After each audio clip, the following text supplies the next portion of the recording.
ಓಂ ಶ್ರೀ ಮಾತ್ರೆಯೇ ನಮಃ. ಎಲ್ಲರಿಗೂ ನಮಸ್ಕಾರ. ಇಂದು ಈ ವಿಡಿಯೋದಲ್ಲಿ ನಾವು ಮಕರ ರಾಶಿಯವರಿಗೆ ಸಂಬಂಧಿಸಿದ ಒಂದು ಪ್ರಮುಖ ವಿಷಯದ ಬಗ್ಗೆ ತಿಳಿಯಲಿದ್ದೇವೆ. ಈ ರಾಶಿಯವರಿಗೆ ಜುಲೈ 18ರ ಶನಿವಾರ ಹಠಾತ್ ಕೋಪ ಬರುತ್ತದೆ. ನಮಗೆ ಕೋಪ ಬರುವುದು ತುಂಬ ಸಹಜ. ಆದರೆ ವಯಸ್ಕರು, ಹಿರಿಯರು ನಮ್ಮ ಶತ್ರು ನಮ್ಮ ಕೋಪವೇ ಆಗಿರುತ್ತದೆ ಎಂದು ಹೇಳುತ್ತಾರೆ. ಅಂದು ಇಂದಿನ ಗ್ರಹ ಸ್ಥಾನದಿಂದಾಗಿರಬಹುದು ಅಥವಾ ನಿಮಗೆ ಆಗುತ್ತಿರುವ ಕೆಲವು ಪ್ರಭಾವಗಳಿಂದಾಗಿರಬಹುದು. ಇಂದು ನಿಮ್ಮ ಕೋಪವು ನಿಮ್ಮ ಕುಟುಂಬಕ್ಕೆ ಹಾನಿಯನ್ನುಂಟು ಮಾಡುತ್ತದೆ. ನೀವು ಮಾತನಾಡುವ ಕೆಲವು ಮಾತುಗಳು ನಿಮ್ಮ ಜೀವನದಲ್ಲಿ ಅನೇಕ ಸಮಸ್ಯೆಗಳನ್ನು ಉಂಟು ಮಾಡುತ್ತದೆ. ನೀವು ಬಹಳ ದಿನಗಳಿಂದ ಯಾವುದನ್ನು ಎಚ್ಚರಿಕೆಯಿಂದ ಕಾಪಾಡುತ್ತಿದ್ದೀರೋ ಅದೆಲ್ಲವೂ ಗಂಗೆಯಲ್ಲಿ ಎಸೆಯಲ್ಪಡುತ್ತದೆ. ಆದ್ದರಿಂದ ಈ ವಿಡಿಯೋ ಬಹಳ ಮುಖ್ಯ ಮತ್ತು ವಿವರವಾದದ್ದು. ಅಲ್ಲದೆ ಹೇಳಲಾಗುತ್ತಿರುವುದು ಖಂಡಿತವಾಗಿಯೂ ನಿಮಗೆ ಉಪಯುಕ್ತವಾಗಿರುತ್ತದೆ. ದಯವಿಟ್ಟು ವಿಡಿಯೋವನ್ನು ಎಲ್ಲಿಯೂ ಬಿಟ್ಟು ಬಿಡದೆ ಕೊನೆಯವರೆಗೂ ನೋಡಿ. ಆಗ ನಿಮಗೆ ಎಲ್ಲವೂ ಅರ್ಥವಾಗುತ್ತದೆ. ಈ ರಾಶಿಯವರು ಎಲ್ಲರಿಗಿಂತ ವಿಶೇಷ ವ್ಯಕ್ತಿಗಳು ಎಂದು ಹೇಳಬಹುದು. ಈ ರಾಶಿಯವರಿಗೆ ಕೋಪ ತುಂಬ ಸಾಮಾನ್ಯ. ಅಲ್ಲದೆ ಪ್ರತಿಯೊಂದು ವಿಷಯದಲ್ಲೂ ಅವರ ನಡುವೆ ಘರ್ಷಣೆಗಳು ಇದ್ದರೂ ಸಹ ಅವರು ತಮ್ಮದೇ ಆದ ಗುರುತನ್ನು ತೋರಿಸುತ್ತಾರೆ ಮತ್ತು ಸಂಘರ್ಷವನ್ನು ಪರಿಹರಿಸಲು ಮಧ್ಯವರ್ತಿಯಾಗಿ ಕಾರ್ಯನಿರ್ವಹಿಸುತ್ತಾರೆ ಮತ್ತು ಸಮಸ್ಯೆಯನ್ನು ಪರಿಹರಿಸಿದ ನಂತರವೇ ಅವರು ಅಲ್ಲಿಂದ ದೂರ ಹೋಗುತ್ತಾರೆ. ಅಲ್ಲದೆ ಈ ರಾಶಿಯವರು ಯಾವುದೇ ವಿಷಯದಲ್ಲಿ ಬೇಗನೆ ನೋಯಿಸುವ ಜನರಲ್ಲ. ನೀವು ಕೆಲವು ಕೆಲಸಗಳನ್ನು ಪ್ರಾಮಾಣಿಕತೆ, ಸಮಗ್ರತೆ ಮತ್ತು ಬದ್ಧತೆಯಿಂದ ಮಾಡುತ್ತಿದ್ದೀರಿ. ಆದರೆ ಕಳೆದ ಕೆಲವು ವರ್ಷಗಳನ್ನು ನೋಡಿದರೆ ತುಲಾರಾಶಿಯವರಿಗೆ ಅನಿರೀಕ್ಷಿತವಾಗಿ ಕೋಪ ಬಂದಿರುವುದನ್ನು ನೀವು ಗಮನಿಸಬಹುದು. ನಿಮ್ಮ ಮನಸ್ಸಿನಲ್ಲಿಯೂ ಒಂದು ರೀತಿಯ ಅನಿಶ್ಚಿತತೆ ಹುಟ್ಟುಕೊಂಡಿದೆ. ಇತ್ತೀಚೆಗೆ ನಿಮ್ಮ ಕುಟುಂಬ ಸದಸ್ಯರು ಅಥವಾ ನಿಮ್ಮ ಕೆಲಸದ ಸ್ಥಳದಲ್ಲಿರುವವರು ನಿಮ್ಮ ಬಗ್ಗೆ ನಿಮಗೆ ಅರ್ಥವಾಗದ ರೀತಿಯಲ್ಲಿ ಹೇಳುತ್ತಿದ್ದಾರೆ ಮತ್ತು ಕೆಲವು ಜನರು ನಿಮ್ಮ ಮೇಲಾಧಿಕಾರಿಗಳ ಬಗ್ಗೆ ವಿಶೇಷ ಟೀಕೆಗಳನ್ನು ಮಾಡುತ್ತಿದ್ದಾರೆ. ಅದೇ ರೀತಿ ನಿಮ್ಮ ಕುಟುಂಬ ಸದಸ್ಯರು ಸಹ ಕೆಲವು ವಿಷಯಗಳಲ್ಲಿ ಸ್ವಲ್ಪ ನೋವಿನ ಪರಿಸ್ಥಿತಿಯಲ್ಲಿದ್ದರು ಎಂದು ತೋರುತ್ತದೆ. ಆದರೆ ಕೆಲವು ಸಮಯದಿಂದ ನೀವು ಕೆಲವು ವಿಷಯಗಳಿಗೆ ಎಲ್ಲಿ ಮತ್ತು ಹೇಗೆ ಪ್ರತಿಕ್ರಿಯಿಸುತ್ತಿದ್ದೀರಿ ಎಂದು ನಿಮಗೆ ಅರ್ಥವಾಗದ ಸಂದರ್ಭಗಳಿವೆ ಮತ್ತು ಇಂದು ವಿಶೇಷವಾಗಿ ಈ ಭಾವನಾತ್ಮಕ ಚಿಂತನೆಯು ಮುಖ್ಯವಾಗಿ ಈ ಜುಲೈ 18ರಂದು ಶನಿವಾರ ಮತ್ತು ಒಂದು ಪ್ರಮುಖ ಸಮಯದಲ್ಲಿ ನೀವು ವಿಶೇಷವಾಗಿ ಕೆಲವು ವಿಷಯಗಳಲ್ಲಿ ನಿಮ್ಮ ಕುಟುಂಬ ಸದಸ್ಯರು ಅಥವಾ ನೀವು ನಂಬುವ ವ್ಯಕ್ತಿಯಾಗಿರಬಹುದು. ನಿಮ್ಮ ಕುಟುಂಬ ಸದಸ್ಯರು ನಿಮ್ಮನ್ನು ಅವಹೇಳನಕಾರಿಯಾಗಿ ಮಾತನಾಡುತ್ತಾರೆ. ನೀವು ಬಹಳ ಸಮಯದಿಂದ ಕಷ್ಟಪಡುತ್ತಿದ್ದೀರಿ.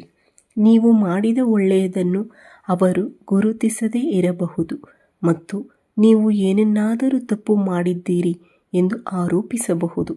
ಆ ಮಾತುಗಳು ನಿಮ್ಮ ಹೃದಯದಲ್ಲಿ ಬಾಣದಂತೆ ಇಳಿಯುತ್ತವೆ. ಆಗ ನೀವು ಆ ಕೋಪವನ್ನು ತೋರಿಸುತ್ತೀರಿ. ನೀವು ಜೋರಾಗಿ ಕೂಗಲು ಪ್ರಾರಂಭಿಸುತ್ತೀರಿ, ನಾನು ಮಾಡುವುದು ಹೀಗೆ, ನೀವು ನೋಡುತ್ತಿಲ್ಲವೇ?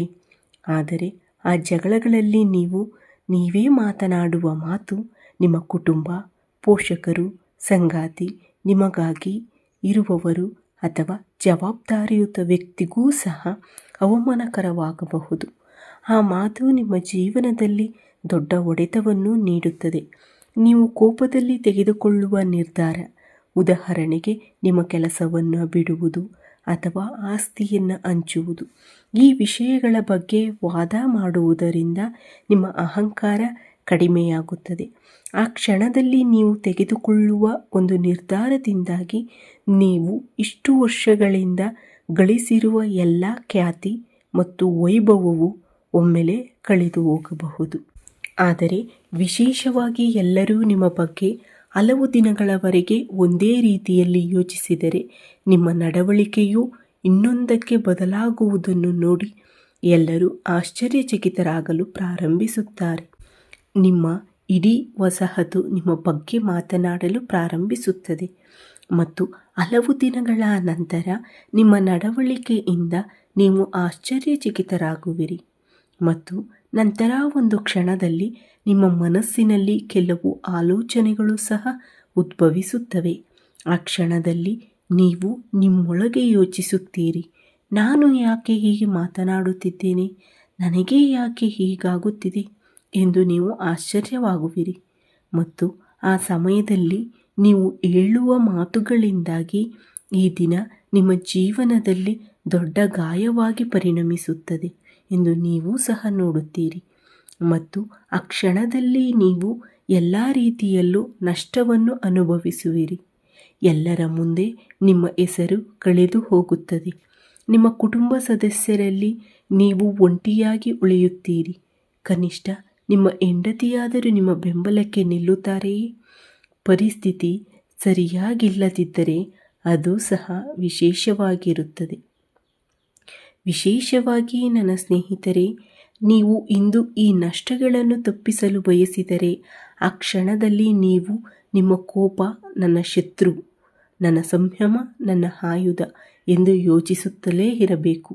ಜುಲೈ 18ರಂದು ನೀವು ಎಷ್ಟೇ ಕೋಪಗೊಂಡರೂ 1 ನಿಮಿಷ ಮೌನವಾಗಿರಿ. ಅಲ್ಲಿಂದ ಹೊರಡಿ. ನೀವು ಅಲ್ಲಿಂದ ಹೊರಟು ಹೋದರೆ ಅದು ಹೇಡಿತನವಲ್ಲ, ಅದು ನಿಮ್ಮ ಬುದ್ಧಿವಂತಿಕೆ. ಏಕೆಂದರೆ ನೀವು ಇಂದು ಅನುಭವಿಸುವ ಕೋಪವು ರಾತ್ರಿಯಲ್ಲಿ ನಿದ್ರಿಸುವುದನ್ನು ತಡೆಯುತ್ತದೆ. ನಾನು ಯಾಕೆ ಹಾಗೆ ಹೇಳಿದೆ ಮತ್ತು ನನಗೆ ಯಾಕೆ ಇಷ್ಟೊಂದು ಕೋಪ ಬಂತು ಎಂದು ನೀವು ಆಶ್ಚರ್ಯಪಡುತ್ತಿರಬಹುದು. ನೀವು ವಿಷಾದಿಸುವ ಮೊದಲು ನಿಮ್ಮನ್ನು ನೀವು ನಿಯಂತ್ರಿಸಿಕೊಂಡು ಜಾಗರೂಕರಾಗಿದ್ದರೆ ನಿಮ್ಮ ಪರಿಸ್ಥಿತಿ ಉತ್ತಮವಾಗಿರುತ್ತದೆ. ಏಕೆಂದರೆ ಜುಲೈ 18 ಶನಿವಾರ, ಶನಿಯೂ ನಿಮ್ಮನ್ನು ಪರೀಕ್ಷಿಸುತ್ತಿದ್ದಾನೆ. ನಿಮ್ಮ ರಾಶಿಚಕ್ರದ 7ನೇ ಮನೆಯಲ್ಲಿ ಶನಿಯ ಸಂಚಾರದಿಂದಾಗಿ ಇತರರ ಮಾತುಗಳು ನಿಮ್ಮನ್ನು ಕೆರಳಿಸುತ್ತವೆ. ರಾಹುವಿನ ಪ್ರಭಾವದಿಂದಾಗಿ ಅನಗತ್ಯ ತಪ್ಪು ತಿಳುವಳಿಕೆಗಳು ಉದ್ಭವಿಸುತ್ತವೆ. ಈ ಗ್ರಹಗಳ ಪ್ರಭಾವದಿಂದ ಹೊರಬರಲು ನೀವು ಬಯಸಿದರೆ ನಿಮ್ಮ ಕೋಪವನ್ನು ನಿಯಂತ್ರಣದಲ್ಲಿಟ್ಟುಕೊಳ್ಳುವುದು ನಿಮಗೆ ಉತ್ತಮ ಮಾರ್ಗವಾಗಿದೆ. ಶನಿವಾರದಂದು ನಿಮ್ಮ ಕೋಪವನ್ನು ಹೋಗಲಾಡಿಸಲು ಸಹಾಯ ಮಾಡುವ ಸರಳ ಪರಿಹಾರ ಇಲ್ಲಿವೆ.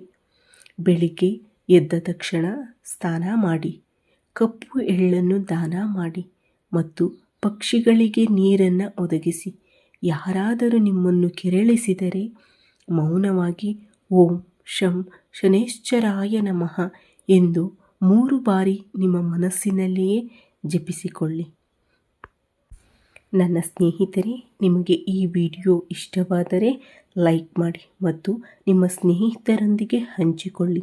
ಅಲ್ಲದೆ ನಮ್ಮ ಹೊಸ ವಿಡಿಯೋಗಳನ್ನು ತಕ್ಷಣ ಸ್ವೀಕರಿಸಲು ಬಯಸಿದರೆ ನಮ್ಮ ಚಾನಲ್ಗೆ ಚಂದಾದಾರರಾಗಿ ಮತ್ತು ಅದರ ಪಕ್ಕದಲ್ಲಿರುವ ಬೆಲ್ಲೈಕನ್ನನ್ನು ಒತ್ತಿರಿ. ಇಲ್ಲಿಯವರೆಗೂ ನನ್ನ ವಿಡಿಯೋವನ್ನು ವೀಕ್ಷಿಸಿದ ನನ್ನ ಎಲ್ಲ ವೀಕ್ಷಕ ಬಂಧುಗಳಿಗೂ ಧನ್ಯವಾದಗಳು. ಜೈ ಶ್ರೀರಾಮ್, ಜೈ ಶ್ರೀ ಕೃಷ್ಣ, ಹರ ಹರ ಮಹಾದೇವ್.